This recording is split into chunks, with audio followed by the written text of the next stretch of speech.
এবার যদি দাদাকে বলা হয় এই কথা তাহলে দাদা রেগে গেল, বললে আমার শ্রীমতী দাদা কখনো বাড়ি থেকে বের হয় না, ও সদাই বাড়িতে থাকে, সংসার কর্ম করে। হ্যাঁ, তো উনি হচ্ছেন আমাদের আয়ান দাদা, আয়ান ঘোষ। এবার দাদা যখন বৌদিকে প্রশ্ন করলেন যে কি গো তুমি নাকি ঘরে থাকো না, বৌদি বলবে আমি ঘরে থাকি না, তুমিই তো ঘরে থাকো না, তাহলে আমি ঘরে থাকি বা না থাকি তুমি কিভাবে জানবে? তার উত্তরে বৌদি দাদাকে একটি গান শোনাবে, যে গানটি এখন করব।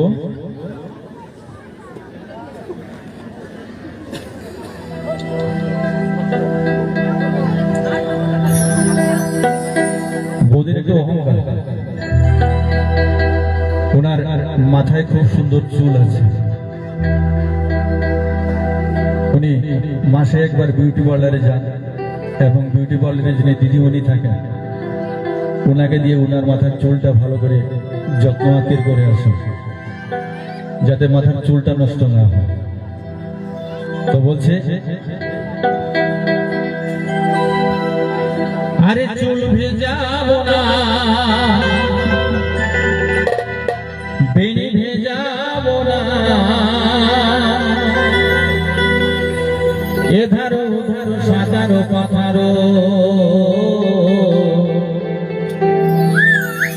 করিয়া না,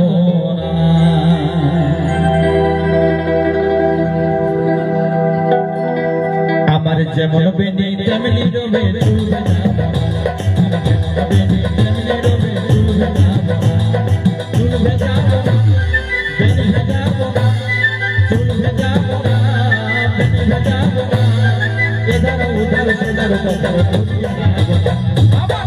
বেনি তেমনি রবে চুল ভেজাবো না, আমার যেমন বেনি তেমনি রবে চুল ভেজাবো না।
রূপের যাই বলিহারি আমি না হব সতী না হব অসতী আরে না হব সতী আমি না হব অসতী তবু আমি পতি ছাড়ব না যেমন বেনি তেমনি রবে চলবে আমার যেমন বেনি তেমনি রবে চলবে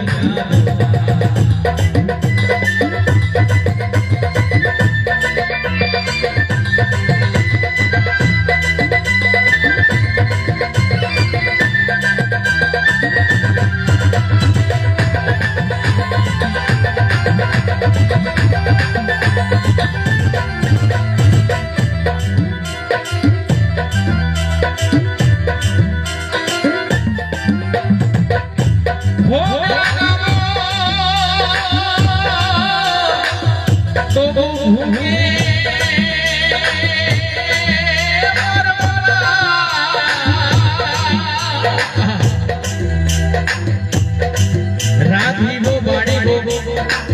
ব্যঞ্জন বাড়িব আহা রাধিব বাড়িব ব্যঞ্জন বাড়িব তবু আমি হাড়ি ছোব না যেমন বেনি তেমনি রবে আমার যেমন বেনি তেমনি রবে চুল ভেজাবো না বেনি ভেজাবো না চুল ভেজাবো না বেনি ভেজাবো না এধার উধার সাদার কাদার গড়িয়া যাবো না আমার যেমন বেনি তেমনি রবে চুল ভেজাবো না আমার যেমন বেনি তেমনি রবে চুল ভেজাবো না আমার যেমন বেনি তেমনি রবে যেমন বেনি তেমনি রবে চুল ভেজাবো না